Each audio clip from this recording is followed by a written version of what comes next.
What's up, everyone? We have some huge things to talk about in the stock market right now. We have a ton of stocks moving in some pretty awesome ways, and the market is heating up big time. Looking at the heat map today, it was a sea of green. We saw powerhouses like Nvidia up almost 8%. Apple popped up, Google popped up, and Tesla exploded up as well. In this video, we're going to go over some very important news that I promise you will not want to miss. We're also going to go over some pretty awesome setups throughout the week. Like I said, the stock market is starting to heat up big time, and there's going to be some big opportunities associated just in the market overall. So make sure to stick with us all the way to the end, but let's get right into today's episode.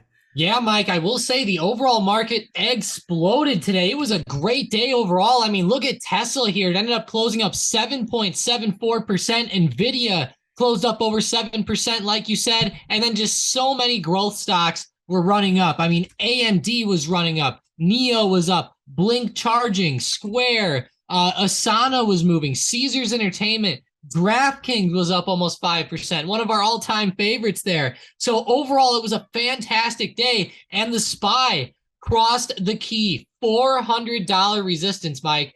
Finally crossed the resistance. What a day. I'm glad that we got up above there, but we really closed like right on $400. So I'm going to really keep this area on watch for the next couple days, especially with all the big earnings and everything like that going on. But $400 will be big if we end up falling below that tomorrow. Who knows? We might start to fall back down a little bit, especially considering now, Mike, we've had two humongous green days on the SPY in a row here. Those are two pretty big moves. And I will say all these stocks right now are getting pretty overextended, at least intraday, like Square, Nvidia, Tesla. All those stocks have been flying up the past couple days. You know it, and we're just getting started, Tom. So we are heading right into the big earnings season. We have some powerhouse companies set to report. Tom, looking at the calendar this week, it is filled up. I can see we have some big names in there like Microsoft tomorrow after close,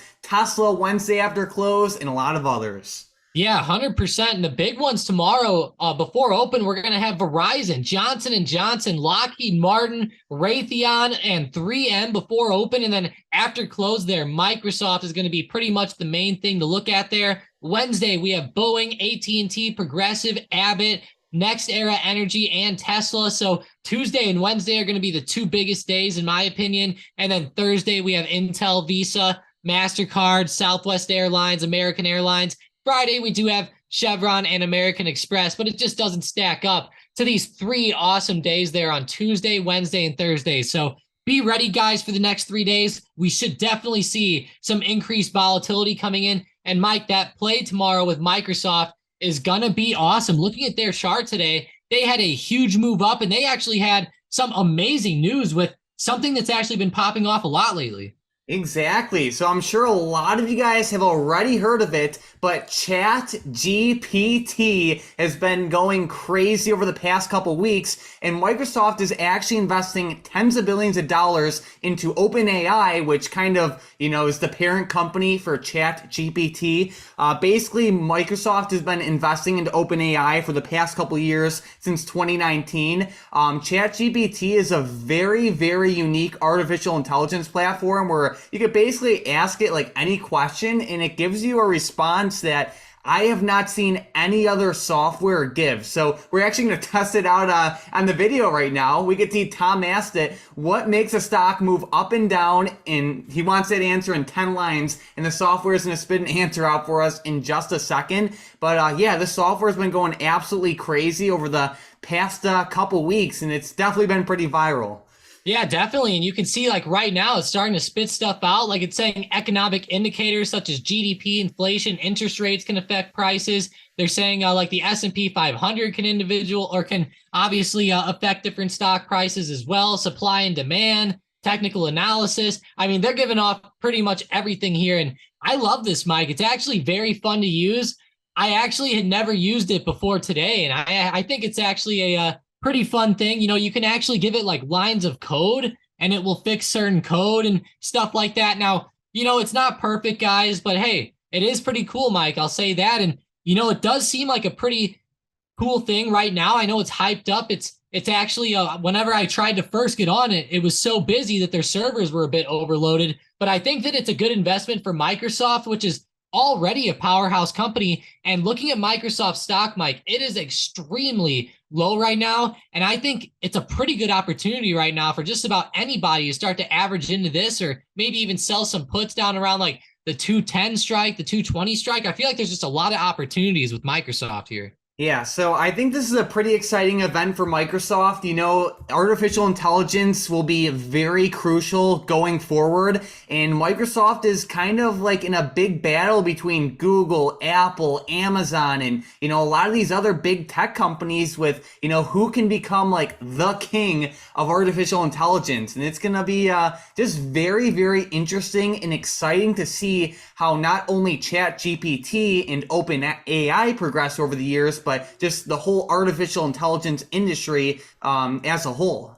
Yeah, definitely. And I even just asked it, like, what was Black Monday in the stock market? You can see here it's giving off like a whole bunch of stuff. Like it was Monday, October 19th, 1987. And they talked about one of the biggest drops. You know, the Dow fell 22% in one day. So one of the biggest declines in history. It's a really cool thing, Mike. I like it. And, you know, I think that there's a lot of companies out there that focus on AI, not just Microsoft. Even Tesla is a pretty big AI company. You know, they've been developing a lot of stuff similar, you know, not like OpenAI, obviously, but like AI for their vehicles and stuff like that, and multitudes of other things. Also, there's even a company AI, Mike, C3 AI themselves. And, you know, there's just so many tech companies out there now that deal with AI. And I will say some of them are at great levels right now. Yeah, you know, you got a lot of them. Like you said, AI, C3 AI, but you also have companies like Palantir too, which have been pretty crazy over the past couple years. And I know not a lot of people, when they think AI,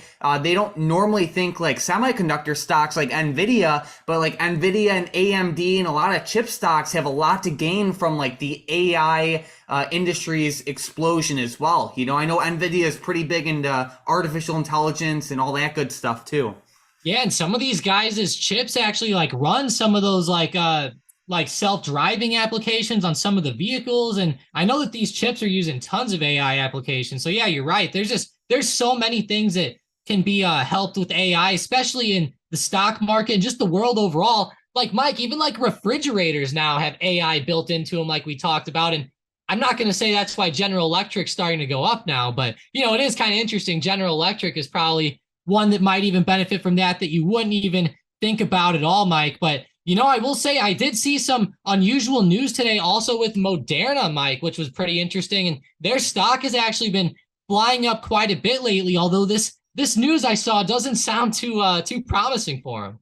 Exactly. So this is pretty crazy. Even Elon Musk replied to this tweet. So basically, information came out the other day where basically the US government obviously helped fund Moderna's vaccine development program when COVID hit, right? The US government gave Moderna $2.5 billion, right?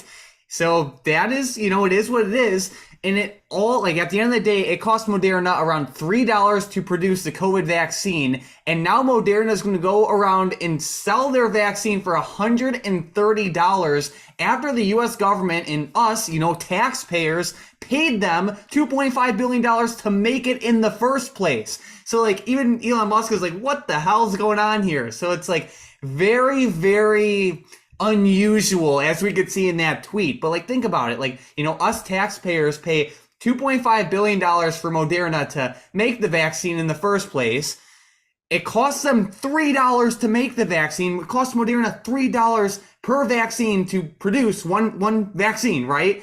And then they're going to turn around and sell it for 130. So crazy news there. And yeah, just crazy. Yeah, I hate to say it, Mike, but it's another situation where it sounds like the taxpayers are kind of getting shafted here. You know, it doesn't sound too good. You know, only $3 to produce. They're selling it for $130.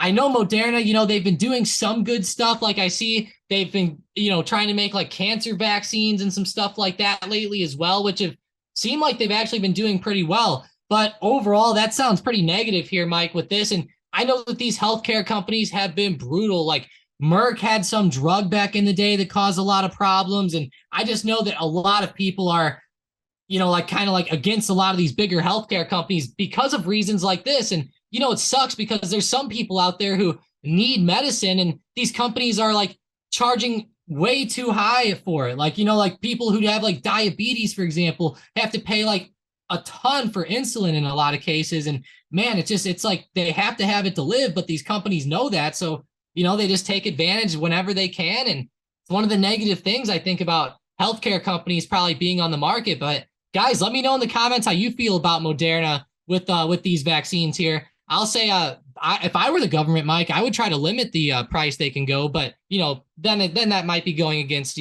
some of the free pricing structures that we have.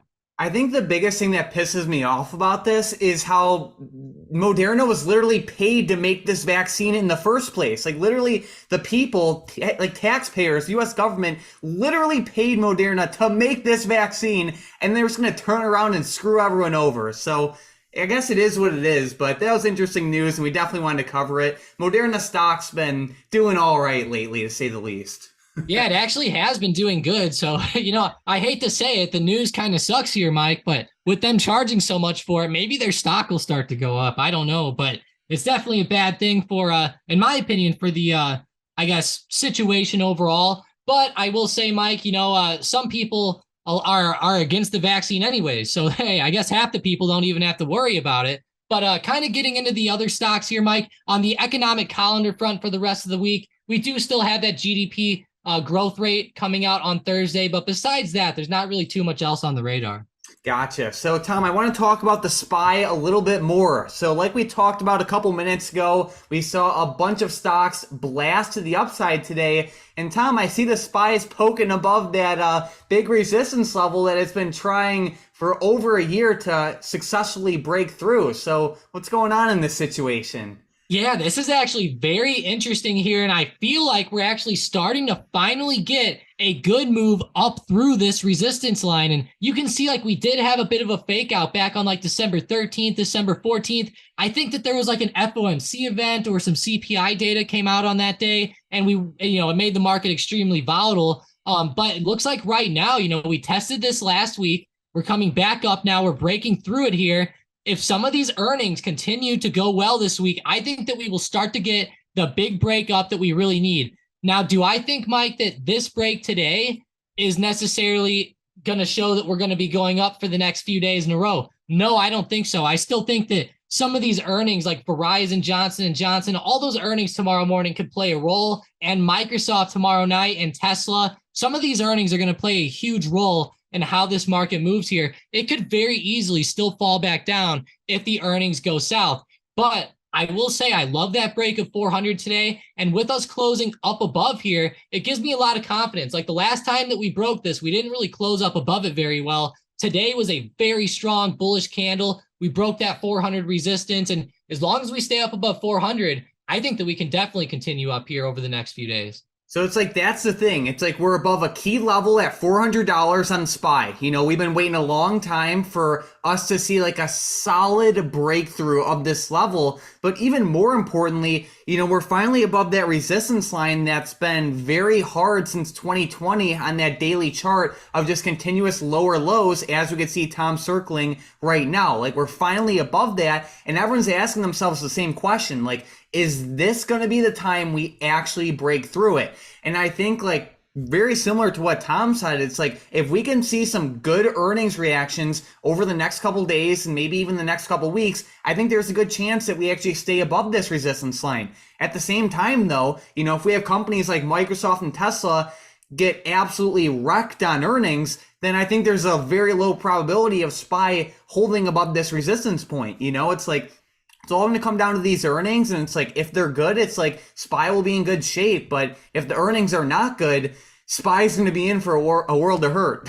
Yeah, exactly. And it's probably going to fake a lot of people out because a lot of people are probably looking to grab some calls right now. And I'll say, Mike, I'm leaning more towards the calls myself as well. But, it could still be a bad fake out with all these big earnings. So there is always that small threat that, you need to keep in the back of your mind. But I think going forward, it's just very important to watch that $400 level. If we hold there and some of these earnings go well, just keep the day trading up, keep the calls in the back of your mind. Because if we start to see some good momentum throughout the day, like we saw today, Mike, like on stocks like AMD, Nvidia, stocks like that, I mean, they were blasting up pretty much all throughout the day. So, you can definitely catch some good moves here on some of these breaks whenever we start to find them. No doubt. And then Tom, I want to talk about something that we haven't talked about too much lately, and that is what's going on with the debt ceiling right now. So there was some very interesting news that came out today from Watcher Guru, where basically a report came out where US Democrats are proposing legislation to eliminate the debt ceiling. This is ridiculous news. Like, that's just to give you guys some context. Basically, every now and then the United States government has to increase the debt ceiling, right? Because the government just spends too much money. And now Democrats are coming out saying that they just want to eliminate the debt ceiling, which is just a very stupid idea in my opinion, because that's like someone who has like a credit card limit and it's maxed out, and then them just saying like, oh, you know what, instead of trying to increase my credit limit, let me just get rid of a limit in general. So let me just spend an unlimited amount of money, like with no limit at all. Like that's a problem, especially considering how much the government likes to spend in the first place. But anyways, basically what you need to know is that the government is in a position right now where they need to increase the debt ceiling, or else the government's going to shut down and there's going to be some big problems. So the thing is, if the government does not increase the debt ceiling, the problems that we will have not only in the stock market will be enormous, but like also the economy overall. Things will happen like the United States potentially defaulting on their debt. And if that does happen, that will be absolutely brutal, especially for the stock market, because what will happen is treasuries will default and people will sell them, and that'll make the yields pop up. So like if we look at like a 10-year yield right now, we can see it's at 3.5%, which is relatively high. But if we defaulted on that debt, the US 10-year yield might be 5%, maybe 6%, maybe 7%, maybe 12%. Only God knows. And basically, if you have the U.S. defaulting on their debt, that will impact everyone from any pension funds that own treasuries to any government that owns U.S. treasuries and everyone in between, because U.S. treasuries are like the backbone of many of the world's economies, in especially the stock market. So it's like the main thing you need to know is like there's a small probability that the U.S. does not increase the debt ceiling, and if the U.S. does not increase the debt ceiling, the stock market will get obliterated. But it's low probability of that happening. Yeah, and Mike, like when you say obliterated, like I know, like you say, there's a low probability and it might get obliterated. Are you talking like maybe this could be like a 2008 situation, or like even worse? Now, I'm not saying it's going to be the same thing, but like, how bad do you think that this could get? Like what you're saying sounds pretty rough. Like if we default on those treasuries and they start popping up as much as they do, and people start losing confidence in our treasury bonds and stuff, it is going to get pretty crazy out there in the number one, the financial climate, but even just all countries. It might change the way the world is run. Like right now, like you said, the US dollar is used for most like of the world's transactions. It's like the world's currency. That could maybe start to change, if a default starts to happen. So very interesting, Mike. And I know a lot of people talk about this associated to the dollar and the gold and stuff like that, but it does sound pretty bad. And it sounds like it could be maybe like the next big, crash or something like that if it happens. But it seems like that every single time that this happens, they just end up raising the ceiling anyways. So I would expect that they just raise the ceiling, but at some point, they need to quit raising the ceiling, because we're just borrowing too much money at this point. Like, I can't believe it when I look at some of those debt clock numbers. Exactly. So we're not trying to get too tinfoil hat on you guys, but it's like, just like Tom said, like the debt ceiling has been raised so much. In the past 40 years, the debt ceiling has been raised 45 times. So that should put some things into perspective. So they like always increase the debt ceiling, but in the very, very low probability that they don't increase the debt ceiling, that would really impact, yields especially. And, the main reason is because like everyone in the world looks at the US as like, the world's reserve currency, but also like the safe haven of safe havens. Like you might look at like a country like, I don't know, Brazil or like Venezuela or, any other country out there. And there might be a decent chance that they default on their debt, but it's like no one really sees the US defaulting on their debt. And if the US actually did default, that would just bring a bunch of problems. But we'll see what happens. Most likely it'll be all good though, but we just wanted to update you guys just on the current market events. Yeah, it kind of sounds like a big short situation, Mike. Like whenever you say that, it makes me think of how they always said, "Oh, well, these loans can never default. They'll never fail." Like maybe there's always that small chance out there. What's that law, Mike, where it says if it can happen, it will happen? What is it? Murphy's Law? Yep, Murphy's Law. Yeah, if it can happen, it will happen, guys. So just be aware out there. Like Mike said, we're not trying to get too tinfoil hatted, but it is a pretty big piece of news and it will be affecting the market. And we will be talking about it a lot more as the weeks go on here. Yep, so just want to reiterate one more time, everything should be okay, but we just wanted to update you guys on the current information. But Tom, let's get right into some good setups for tomorrow. All right, so my first setup, I am looking at Rivian, R-I-V-N. In the past, I've hated on this stock a lot due to how overvalued they were. I remember when Rivian first came onto the stock market when they IPO'd, the stock was trading for like $180 or so towards its peak. And it just was not worth it at all. I was saying it was overvalued a million times. And now we're to the point where Rivian's sitting right around $18 a share. It's very oversold. It's starting to get some really good upwards short-term momentum. And I do like it actually to the upside for like a trade. So I just wanted to point it out. It's moving in a pretty good way. And it's definitely one of the top stocks to the upside on my watch list in the short term.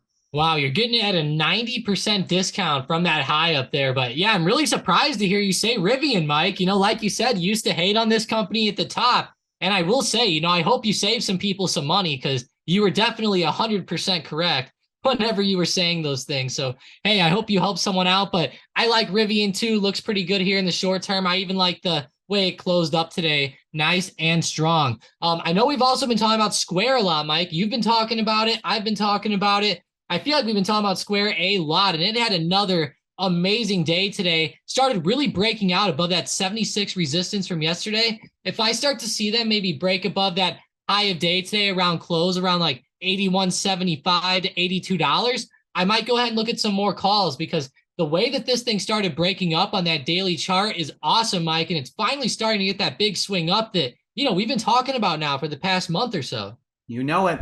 Another stock I'm watching pretty closely is CCJ. If you guys watch the videos every day, you will also know I talk about this one quite a bit as well.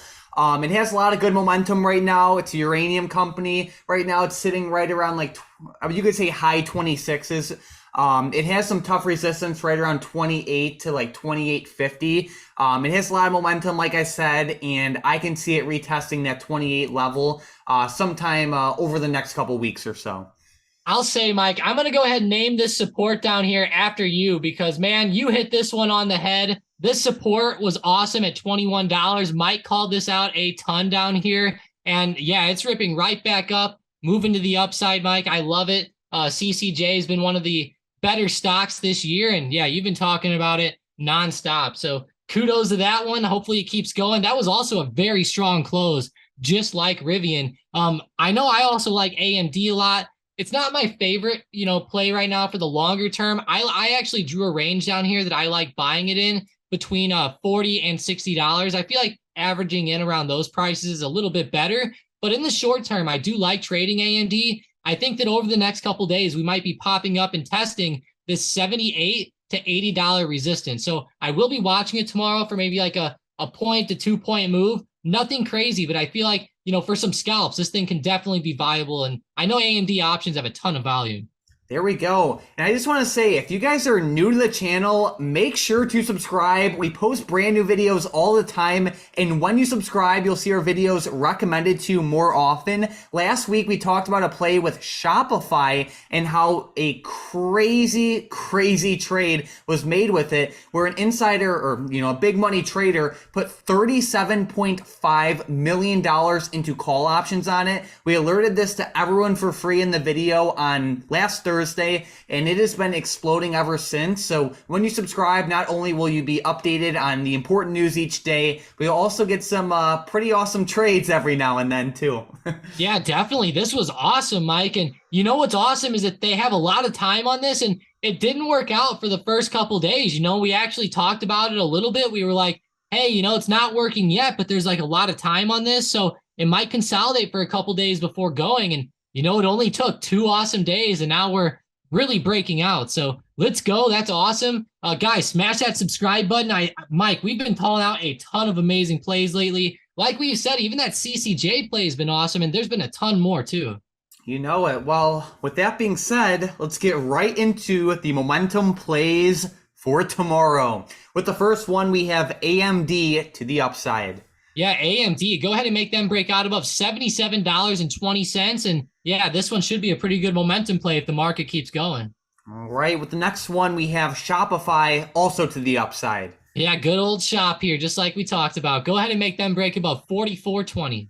And with the last one, we have Goog also to the upside. Goog, I love that. I had an economics teacher who called it Goog all the time. It was so funny. Go ahead and make it break out above 101.40. It was funny though, Mike, because I was the only guy in the class who knew what Goog actually was. Oh, there we go. Awesome.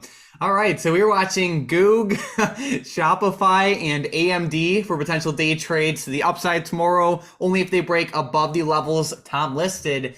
But we can't forget about the big money trade of the day. There was $2.5 million put into the MAXN 25 straight call options that expire on January 17th of 2025. So these boys got some time to them for sure. MAXN is a solar company. It's based in Singapore.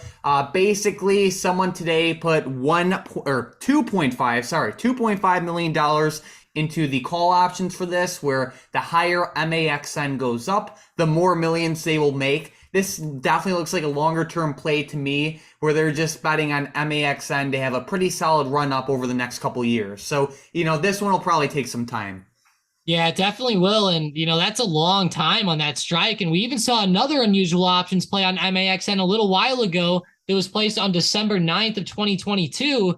And this expiration is actually December 19th of 24. So both of these plays have plenty of time. So looks interesting, Mike. I hope that MAXN continues to stay within this channel. It looks like that support down there around like $15 is holding up very, very well. And if we start to break this upper range of this channel, I think it could start to have a really good break. So keep it on the radar. It's a solar company. And as we know, those solar companies have, done a lot better the past few years than they, were doing obviously like in 2013, 14, 15. It's nice to actually see the government giving them funding and stuff too now.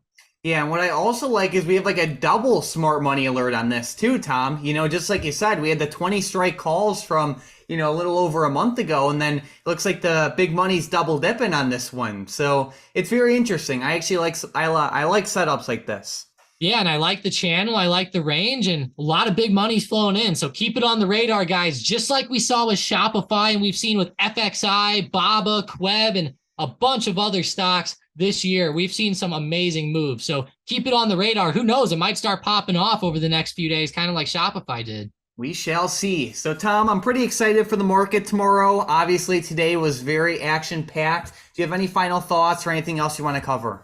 Yeah, it was an action-packed day. Like you said, lots of stocks were flying up. I will say, I can't go without forgetting about the meme stocks a little bit. AMC was up. GameStop actually had a decent move a little bit. So figured I'd mention them towards the end. But mostly these growth stocks were fantastic, like DraftKings, Tesla, NEO, AMD. A lot of stocks were popping, and hopefully this momentum continues and the SPY can hold up above 400. There we go. Also, I just want to reiterate, if you're new to the channel, make sure to subscribe. When you subscribe, you'll see our videos posted more often. We're always covering those big money trades, and a lot of times they work very, very well. Also, I want to give a giant shout out to today's member of the day, MOH in the StockedUp Discord. Thank you so much for all of your great activity, especially in 2023. And you've been in the chat for a couple years now, so definitely keep up that activity. Huge shout out to Mo or MOH. Thank you so much for being a great member of the chat. Besides that, thank you guys so much for watching, and let's have an amazing rest of the week.